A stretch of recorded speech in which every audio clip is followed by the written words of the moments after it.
ശിവപ്രിയ ജ്യോതിഷ പ്രോഗ്രാമിലേക്ക് എല്ലാവർക്കും സ്വാഗതം.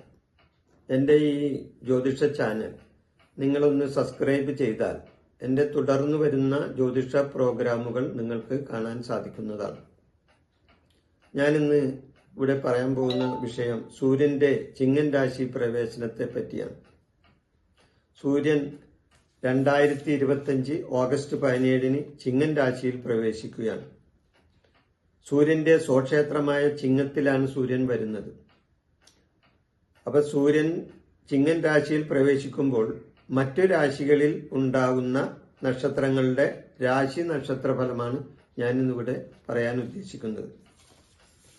അതിൽ തുലാൻ രാശിയാണ്. തുലാൻ രാശിയിൽ വരുന്ന നക്ഷത്രങ്ങൾ ഏതൊക്കെയാണ്? ചിത്തിര, ചോതി, വിശാഖം, മുക്കാലി. ചിത്തിര, ചോതി, വിശാഖം, മുക്കാലി ഈ തുലാക്കൂറിൽ വരുന്ന നക്ഷത്രങ്ങളാണ്. ഈ നക്ഷത്രങ്ങൾക്ക് സൂര്യൻ 11-ലാണ് വരുന്നത്. സൂര്യൻ 11-ൽ വരുന്നു. 11-ൽ സൂര്യൻ വരുന്നത് വളരെയധികം ശുഭകരമാണ്. ശുഭസ്ഥാനമാണ് 11. അപ്പൊ 11-ലെ സൂര്യൻ ഇവർക്ക് നേട്ടങ്ങൾ ഉണ്ടാക്കും, നേട്ടങ്ങൾ തരും. അവിചാരിതമായി ഇവർ ഉദ്ദേശിക്കാതെ തന്നെ ഇവരുടെ കയ്യിലേക്ക് സാമ്പത്തികമായ കാര്യങ്ങൾ വന്നു ചേരും. സാമ്പത്തിക നേട്ടങ്ങൾ ഇവർക്കുണ്ടാവും. പ്രതീക്ഷിക്കാത്ത സമയത്ത് ഇവരുടെ കയ്യിലേക്ക് പണം വന്നു ചേരും. ശുഭകരമായ പല കാര്യങ്ങളിലും ഇവർക്ക് വന്നു ചേരാനിടയുണ്ട്. ശുഭകാര്യങ്ങളിൽ സംബന്ധിക്കാനോ ശുഭകരമായ കാര്യങ്ങളിൽ ചെന്ന് ഏർപ്പെടാനോ ഒക്കെ ഇവർക്ക് അവസരങ്ങൾ വരും. പേരും പ്രശസ്തിയും ഇവരെ തേടി വരും. ഉന്നതമായ പദവിയും ഇവർക്ക് കിട്ടാനായിട്ട് ഉള്ള സമയമാണ് ഈ സമയം. ഇനി വൃശ്ചികക്കൂർ. വൃശ്ചികക്കൂറിൽ വരുന്ന നക്ഷത്രങ്ങൾ വിശാഖം, കാലി, അനിഴം, തൃക്കേട്ട ഈ നക്ഷത്രങ്ങളാണ് വൃശ്ചികക്കൂറിൽ വരുന്നത്. ഈ നക്ഷത്രക്കാർക്ക് സൂര്യൻ 10-ലാണ് വരുന്നത്. 10 എന്ന് പറഞ്ഞാൽ കർമ്മഭാഗമാണ്. കർമ്മഭാഗത്താണ് സൂര്യൻ വരുന്നത്. സാമർത്ഥ്യവും പ്രതാപവും ഈ നക്ഷത്രക്കാർക്കുണ്ടാവും. സാമർത്ഥ്യപരമായ കാര്യങ്ങൾ ഇവർ ചെയ്യും.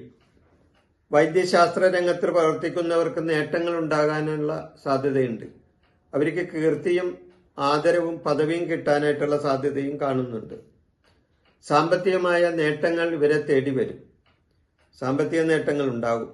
ചില കാര്യങ്ങളിൽ പ്രവർത്തികളിൽ വിജയം ഉണ്ടാകാൻ സാധ്യത കുറവാണ്. എന്നാൽ ചില കാര്യങ്ങളിലും ചില പ്രവർത്തികളിലും ഇവർക്ക് വിജയ സാധ്യത കുറയാനായിട്ടാണ് സാധ്യത കാണുന്നത്. ധനുക്കൂർ. മൂലം, പൂരാടം, ഉത്രാടം, കാലി ഈ നക്ഷത്രങ്ങളാണ് ധനുക്കൂറിൽ വരുന്നത്. ഇവർക്ക് സൂര്യൻ 9-ലാണ് വരുന്നത്.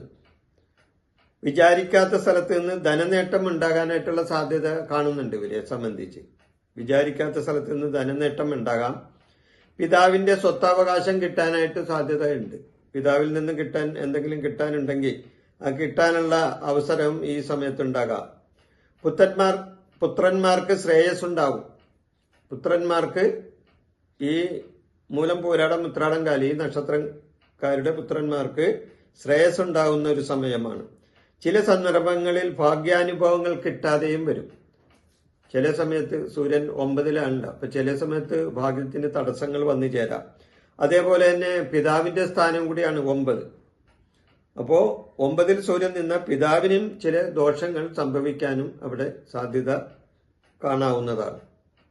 ഈ വിഷയം ഞാൻ അവസാനിപ്പിക്കുന്നു. നന്ദി, നമസ്കാരം. എൻ്റെ ഈ ജ്യോതിഷ പ്രോഗ്രാം നിങ്ങൾക്ക് ഇഷ്ടപ്പെട്ടാൽ ഇത് സബ്സ്ക്രൈബ് ചെയ്യാനും ലൈക്ക് ചെയ്യാനും ബെൽ ബട്ടൺ അമർത്താനും മറക്കരുത്.